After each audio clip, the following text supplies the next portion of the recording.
Hey there guys, it's Tina and I'm back.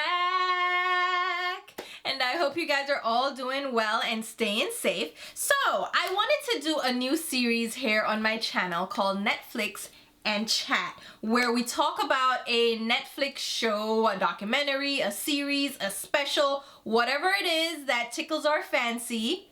Oh, see what I did there? Oh yeah. So pretty much we're just gonna talk about any interesting shows that are available on Netflix, dissect them. I am going to give you my thoughts and I hope to hear your feedback also in the comments. And what I'm going to do for these videos is set them as premieres so we can have a discussion in the comments and we can just go back and forth, because obviously what I'm sharing with you are my thoughts, but I want to hear what you guys have to say as well. And I also want to be interactive so I can like give my commentary on your comments. Does that make sense? So we can talk while this video is going. So in this first video, to kick it off, we're starting off with the Tinder Swindler. And the easy disclaimer for this video is that it's going to contain spoilers. So if you haven't watched the show and you're interested in seeing it, don't watch this video until you've finished watching it, because this of course is going to be a discussion of the show and I'm going to spoil it for you. Alright, so let me jump right into it. I'll read what the Netflix description of this show is right away. So on Netflix it says,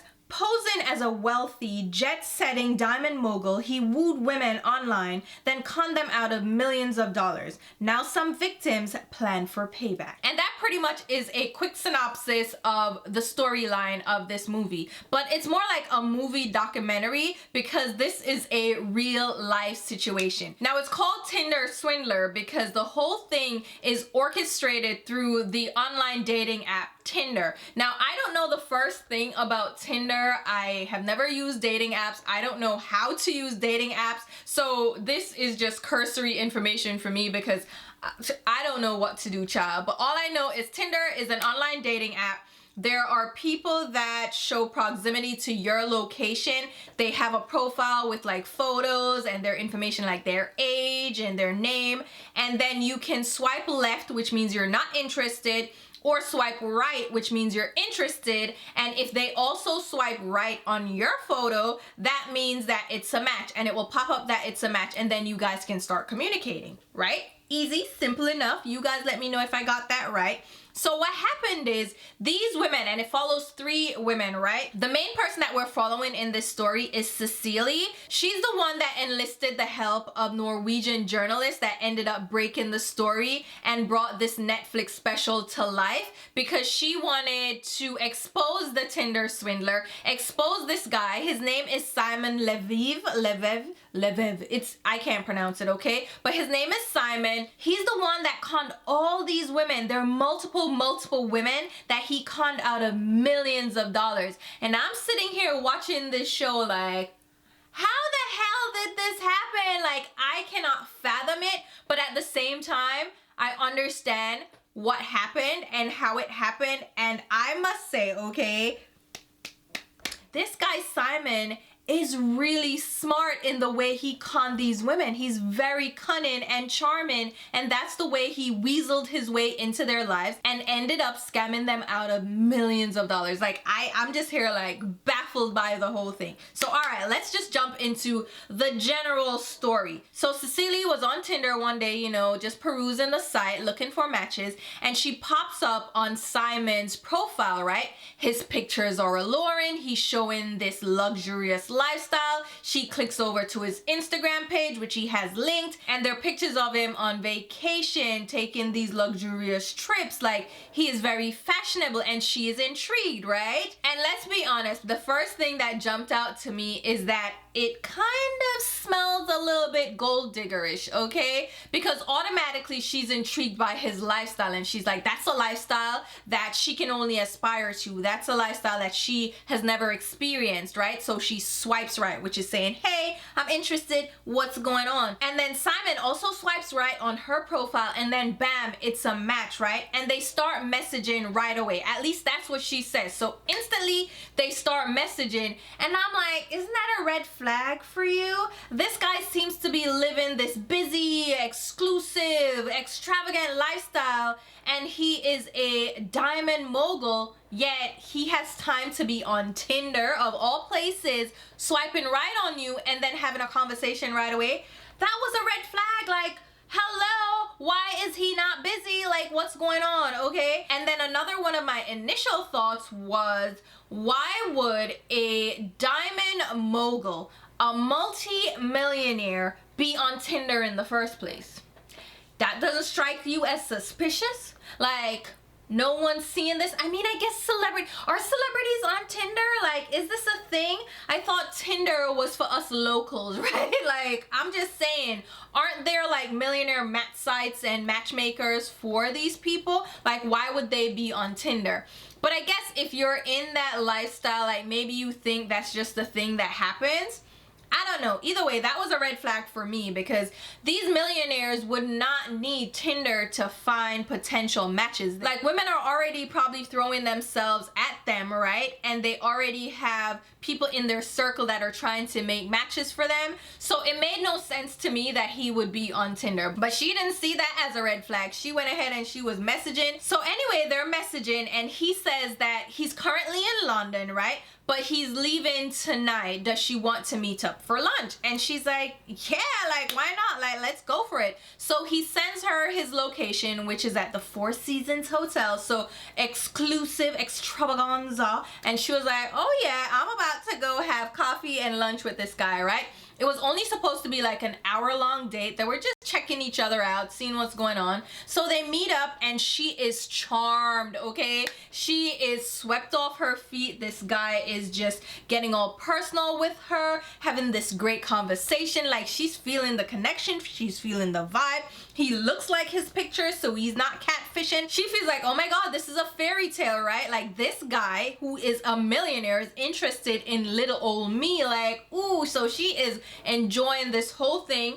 And he's telling her that he's not in one place for too long and he's lonely. He wants someone to share his life with, and he's there with his daughter, his 2-year-old daughter, or she's about to be 2, but he's not with the mother anymore. Like, he's just spending some time with her while he can, but he's about to jet off to another location. I forgot what the actual location is, but he's about to leave London, right? And he asked her if she wants to go with him. It's a private jet. Come, let's fly away. You spend a couple of days with me and then I'll fly you back. Homegirl was like, huh? Yes, absolutely. She literally said she felt like she was gonna be a fool for turning down such an offer. Excuse me? You a fool for real? But again, it's reading a little bit gold diggerish. Like, she wants this jet setting lifestyle and she's very intrigued. And I mean, really, in today's day and age, we have people that are being flown out by celebrities to go spend the night with them. So is this really far-fetched? Not as much, but she went home, she packed a bag really fast, they went jetting off to wherever the hell he was, and they spent these days together, and the baby mama was on the flight with the daughter, and Cecily had a conversation with the baby mama, and the baby mother was telling her how he's a good father, they're no longer together, but he still takes care of her. So I'm just like, what do you mean he still takes care of you? Like, he is financing your lifestyle? Like, listen, okay? So now Cecily's like, oh my God, this guy seems like a really great guy. He's still taking care of the baby mama. That's good to know. So, you know, he seems like an up and up guy. So she's like having the time of her life. Her friends are already concerned as hell because she's texting them like, I'm gonna fly off with this guy. And they're like, are you serious? Are you sure? Like, this is dangerous. You could be trafficked. Like, you could be kidnapped. Like, aren't you at all concerned? And she's like, oh, I didn't even think of that. Oh, I'm just, how can you be this like aloof? Like, I don't understand it, but I also understand it, because the instant she said that, I was like, this is coming from a place of privilege, okay? Let me explain something to you. When you grow up as a white woman, I'm just gonna be straight up about it, okay? As a white woman in a first world country that is pretty progressive and pretty wealthy, you kind of don't have a care in the world unless you're living in poverty, right? You grow up having everything laid out at your feet, okay? The world is your oyster. You can be anything you want to be. Opportunities are pretty much endless. And I can see how somebody that grew up this way is very naive versus someone who grew up in a third world country, let's say, was surrounded by poverty. People like that, people like me, are a little bit more street smart. We're a little bit, I don't want to say jaded, but we are a little bit more cautious. We've seen bad things happen to people. We know about the bad things that happen to people. And we're a little bit more careful when we approach certain relationships in certain situations, you know? So right away, I was already on alert with all these red flags popping up left and right.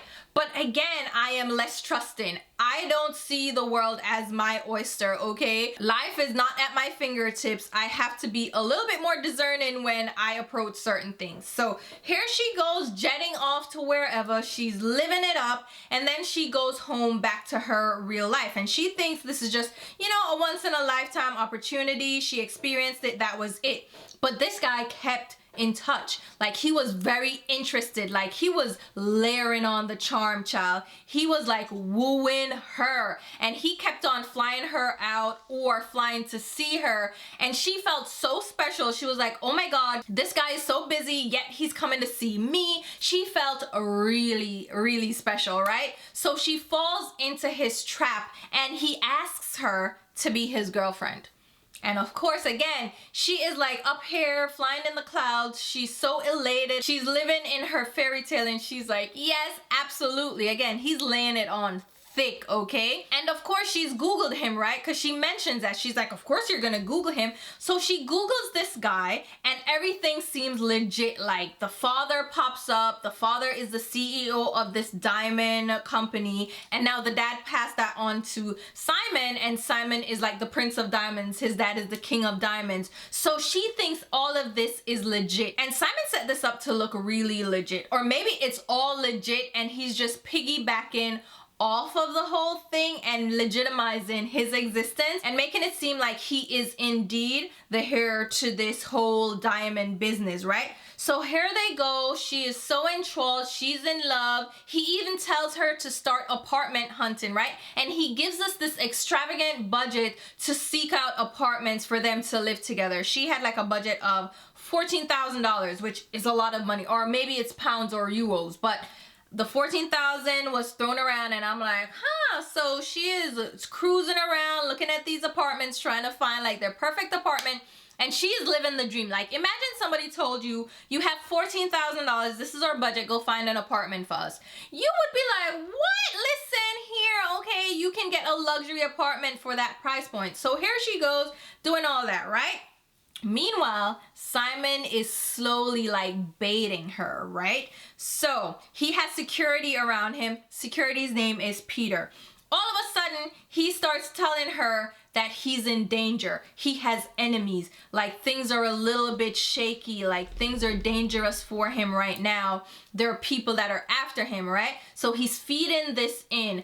And then one night he sends her photos of Peter, his security, all bloodied and beat up and in like a ambulance with the hospital bed, like the whole setup, okay? Sending her these photos and saying, hey, there's a situation. Peter is hurt. They were coming after me, but Peter intervened. I was saved, but it's a dangerous situation. I have to go off the grid right now, right? Because they're tracking me. They're tracing me. Help, right?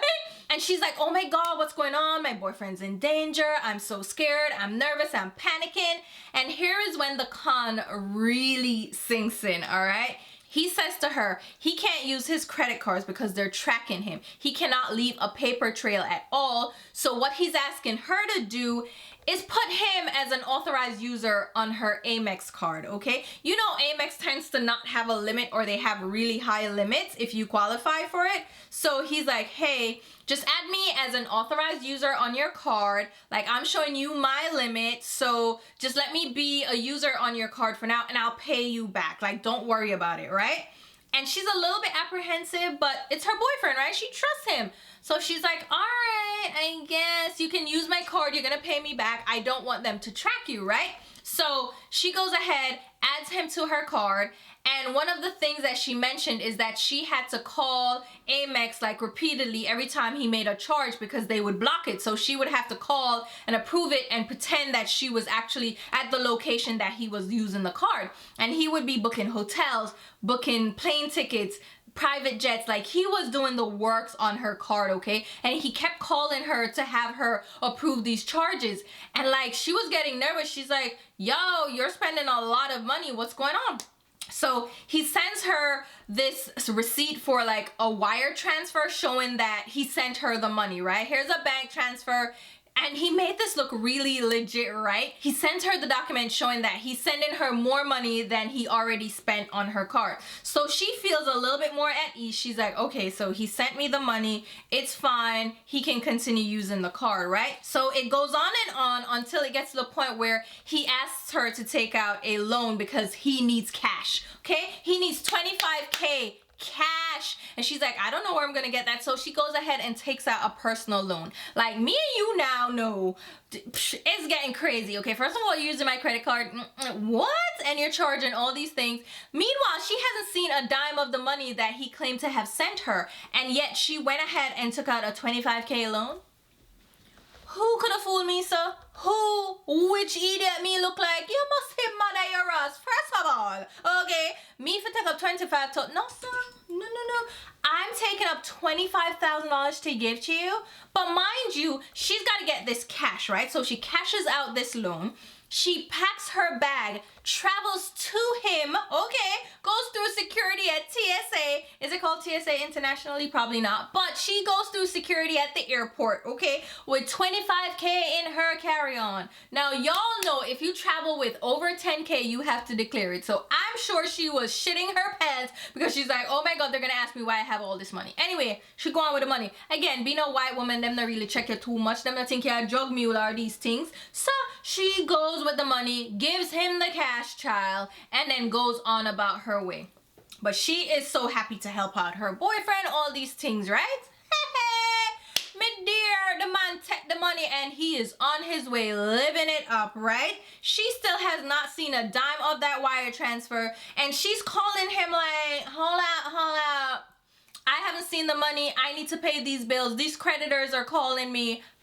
Hello. And he starts ghosting her a little bit. Well, not ghosting her, but like kind of tagging her along, like saying, yeah, the money's coming, my assets are freeze, like I can't get into my bank account, like all these things, right? And I'm like, again, not another red flag. Like, aren't you seeing this? Like, he got his daddy money. Why he need to call you for? He can't call his daddy. And I'm sure millionaires and people with these kinds of funds have some backup plan. You're not telling me you're in the diamond business and it's a dangerous business and you don't have cash stashed away somewhere ready just in case. Really? This is how you're living your life? I doubt it, sir. I really doubt it. Money is sitting somewhere. If you don't have it, your daddy have it, because your daddy's old school, so I know he got some cash stashed away.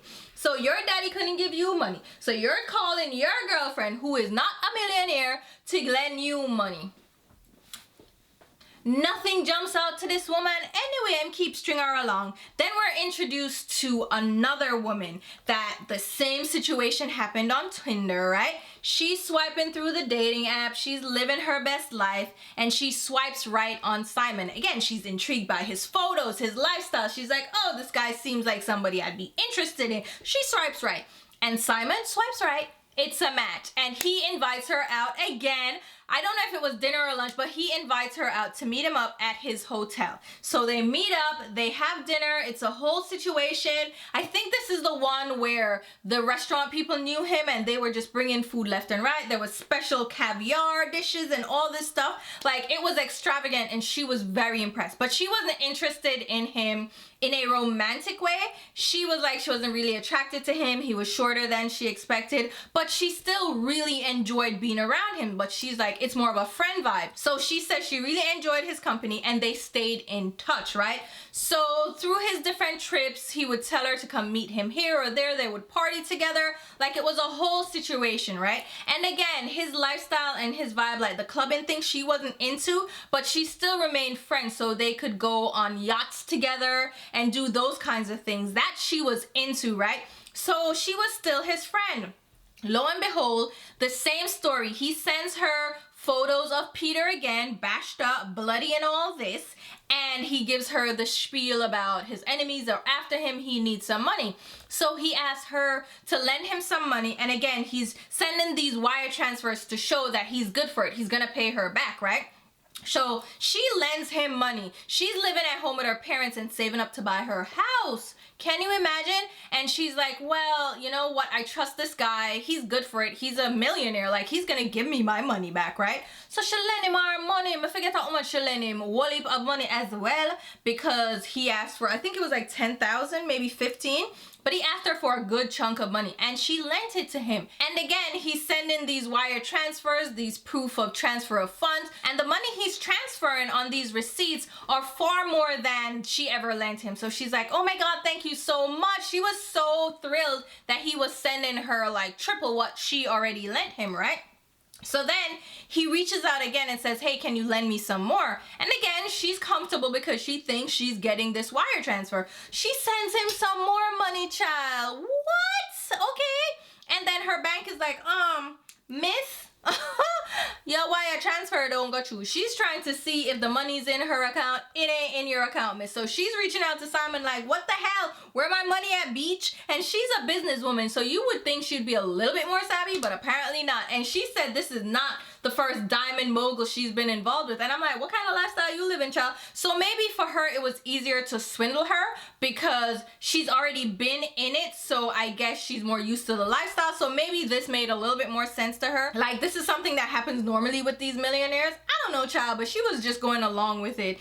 And she was lending this man money. And she even met his new girlfriend. They went on a yacht. Like, it was a whole situation, okay? So he was jetting around with her as a friend, and she thought like he really had the money because, again, he's pretending to be, well, he's not even pretending. He's actually living this jet-setting lifestyle, but with other people's money. He's renting private jets, staying at 5-star hotels, having these expensive meals, going to these clubs, having these extravagant parties, and like just living it up, right, on other people's money. So what happened is it's like a Ponzi scheme, all right?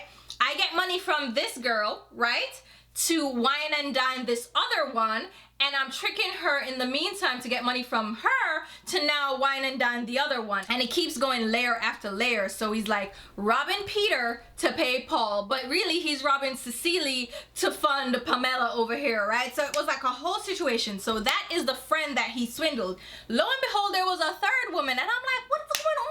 What is going on? So it was a third woman, and I think she was in the longest relationship with him. Again, it's the same storyline. He uses the same con with all these women, right? This woman ends up lending him quite a bit of money because I think she is more well off. She's in the luxury fashion business, so she makes a ton of money, and she lent him so much money. Oh my God, it was ridiculous. Here is where the story takes a turn because Cecily is realizing something's up, like something's not right. So she starts doing her research, trying to find out what's going on with this guy. He's obviously swindled her out of money, and he's like leading her on. He's not paying her back. So she reaches out to the press, right? Specifically some Norwegian journalists to try to get the story out because she is like, I can't believe I was scammed. I need to get this information out there, like call him out, like expose him, because the police can't do anything. Like, you allowed him to use your card, you borrowed money and gave him cash, so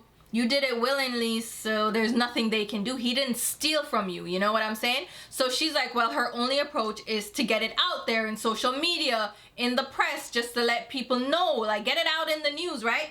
So these journalists start doing like a bit of research, and they found out that this guy has already done this in numerous different countries, okay? He is originally from, let me see. Oh, here's the amount of money they all lost. So Cecily lost $200,000. Man, what is going on? And then Pernilla, this is the friend that wasn't really interested in a relationship, but she still loaned him money that she was saving up to buy a house. She lost $45,000.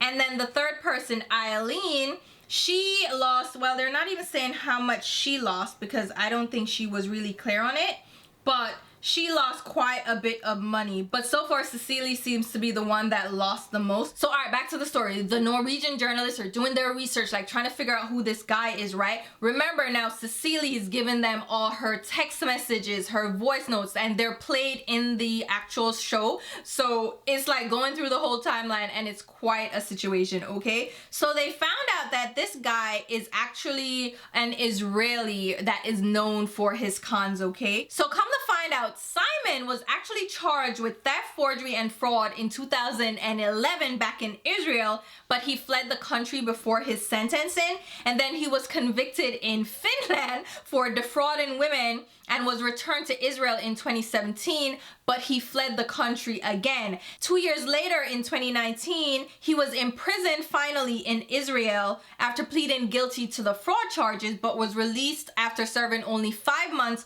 of a 15-month sentence, right? So here he goes, jetting around the world, stealing money from all these women, conning women left and right. So he was continuing these cons until Cecilie broke the news to these journalists, right? And they uncovered so much about this guy, and it blew up, right? The journalists were like trying to find him, researching him, reaching out to different people. And this is when Cecilie, Pernilla, and Eileen got in touch with each other. Like doing the research and everything, they discovered that each of them were being conned by this guy. So they were talking, and Eileen was kind of the last person that learned about the con. And she pretended that she didn't know anything. She was still meeting up with him again. He already took her money, right? But he was now facing the heat, and he was calling her, asking her for help. And she was like, all right, so here's what we can do. We can probably sell some of your clothes, right? Because now all his money bags were cut off, right? Because people are aware of what's going on. So no one's giving him money anymore. And now he needs to get a quick check. So Eileen, again, she's in the fashion industry. She was like, how about I sell some of your luxury pieces, right? So his clothing, his sunglasses, his belts, all these things, Gucci, Prada, all the above, right? How about I sell them and then give you the money? Because she was still playing along like she didn't know about the con. She was still his girlfriend, and she was still trying to help him out. And he trusted her. He believed her. She was playing right along, child. Because now the journalists were following him. He saw cameras, and he was getting spooked, right? So he agreed to it, and she went over to his place and grabbed 3 full suitcases of all these luxury pieces, right? And she was like, I'm out of here, right? She started selling his pieces on eBay. And remember, these are luxury sweaters and jackets and like watches and shoes and all this stuff. So she was selling them, and she's still selling them. I don't know if she's still selling them now, but while the Netflix series was filming, she even got an alert that one of her sales were made on eBay. So she was still selling his items, and she was keeping the money for herself. But she was stringing him along and saying, oh, you know, I haven't sold anything yet, because he kept on reaching out to her like, have you sold anything? Give me the money. And he realized pretty quickly, well, in a few weeks, that she was stringing him along and he wasn't going to get any money. So he started cussing her out, like sending her threatening voice notes. Like it was a whole thing. He was doing the same thing to Cecilie, like sending them really scathing voice notes and awful messages. Like he was threatening them like, ain't nobody scared of your little short self. What you gonna do, right? But I mean, you can scare people by threatening them. You ain't scaring me, baby. I got brothers and cousins. What we doing, okay? So he was here threatening up a storm, and she was just giggling away because she was not pressed, okay? She's like, I'm getting some of my money back. She lost thousands of dollars too, so I'm like, get your money, sis. And I was just like, how y'all end up in this situation? Again, it comes from a place of privilege. When you think the world is your oyster, child, you are not very discerning. You're very trusting. Me? No. First of all, never been on a dating app, and I am very apprehensive about dating apps. Not saying there's anything wrong with them. It's the new age. Like, that's what you're gonna do, right? You meet people on social media. You meet people in the DMs. Like, it's just the way of the world right now. But I am so skeptical that I don't think I could ever do it. I meet people through friends, through family. I meet them in person. Like, I meet people randomly, okay? And I'm gonna get to know you and talk to you and figure you out, meet your friends and family. Like, lend you money for what? You lucky I'm even paying for dinner. You crazy? Is you crazy? I mean, I've taken some risks in my life. Let me be honest about it.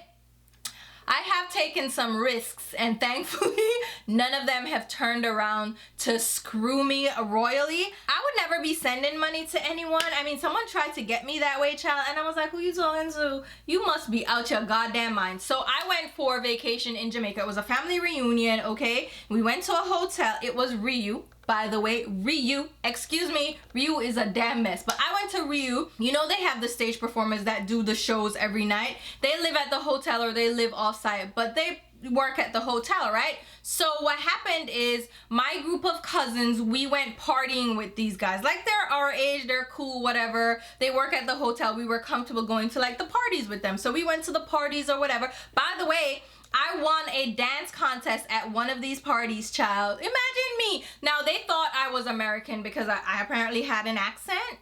I just played into it. They thought I was American. I was like, I'm from New York. They thought I was American. And I was on stage and I was participating in the dance contest. And you know I'm Jamaican, so I'ma pop it, okay? I'm just saying, they were cheering me on because, again, they thought I couldn't move, okay? So I ended up winning the dance contest, and I got like a basket with liquor and whatever. And so I gave it to the guy or whatever. But yeah, like, we were cool. We were hanging out for the weekend, and like, we exchanged numbers and stuff because we were cool. Like, it was good, whatever, right? So now this guy would call me, right? And he was like, yeah, when are you coming back to Jamaica? Da da da da da. And I'm like, I'll probably come back in the summertime and hang out, whatever. He's like, okay, I can get your room at the hotel. You just have to send me the money through Western Union and I'll book it. And I'm like, why would I need to send you money for you to book it in Jamaica when I can just book it through Expedia? Like, you know I can do it myself, right? He's like, no, just send me the money. I'll get the discount, the employee discount and whatever. And I'm like, that's not how that works. So here's what's gonna happen. No. Okay, like, who you talking to? I'm Jamaican, sweetheart. And like, I told him that, like, straight up, like, I'm Jamaican. He actually tried. Oh my God. You know what? I'm not even gonna get into it. But the point is, he was like trying to get me to legit send him money. Like, do I look dumb? Do I look dumb? Maybe I did look dumb. Do I look dumb? Maybe I do. Oh crap. Do I look dumb? I'm not as dumb as I look. I was like, this guy's a damn fool if he think I'm gonna give him money. Boy, move from here. So anyway, I'm dead here now, and I try to get me, just block him. And I would do that to anybody, right? So it happens, but you have to be smarter than that. And it does read gold digger, I'm not gonna lie. And I know you don't want to blame the victims. And a lot of people have been really nasty to these women online. They're like, oh, you deserve it. And I don't think anybody deserves to be conned like that. It's awful what he did, and they're in debt right now, but there are GoFundMe pages that were created to help them pay off some of the debt, because of course their interest rates, like for these loans, you know, these high interest rates, and these women don't have the money to pay off all that debt, and it's hard. So hopefully they can get that resolved through this Netflix series. Like, the popularity of it, they can get help to pay off the loans and their debt and everything. But I mean, what the hell? Listen, okay? You're not the victim here 100%. You were very naive and you let yourself get conned to some extent, okay? Take some ownership in that. You're not completely to blame, because this guy, like I said, very smart, very cunning, he was wise, very charming. But how do you get caught up in all of this? Like, how, Sway? Like, why weren't you thinking more with your head? Like, what was going on? So while I don't blame them completely, come on now, you saw the lifestyle, you got caught up. It's okay to admit that. Admit that you got caught up in the lifestyle. You thought it was like a fairy tale and you were going with it, hoping for the best, and it didn't work out that way. Like, take some ownership of that, all right? You're still a victim, yes, but you kind of played into it a little bit as well, because you thought you were going to date this millionaire and you were gonna fly on private jets and he was gonna wine and dine you and take you on yachts and do all this because you were living in the clouds, okay? It is what it is, and it's kind of sad that we're actually entertained by this whole trauma that these women went through. Like, it was life-changing and very damaging, but you know, it is what it is. I just wish them the best, and I hope they're able to recover and move on. I mean, Cecily is still on Tinder, and she was very open about saying that because she doesn't blame Tinder. Of course, it's not Tinder's fault. It's Simon's fault. He's a terrible person, but hopefully she's a little bit more wise now going into this dating game, and the other women also learn from their ordeal. I mean, the one that is taking it the lightest is Eileen, and I think Eileen is a little bit more capable of recovering financially, so that's why she's kind of joking about it, and she's the one that got a once over on Simon because she got his luxury pieces that she's still getting some money from, you know? She's not gonna recover everything, but she was able to like recoup some of it, you know, and get the last laugh. So let me know what you guys think, child. It is a whole mess, and I'm just here like, what is going on? How did this happen to you? I cannot. Oh my god. So let me know what you guys think. Again, I will leave links to my Instagram and Twitter where you can follow me along. And until my next video, which will be very soon, let me know what Netflix show or series you want me to talk about. The next up is Love is Blind because I did do a previous video on it. But until my next video, which will be very soon, I'll talk to you. Bye guys.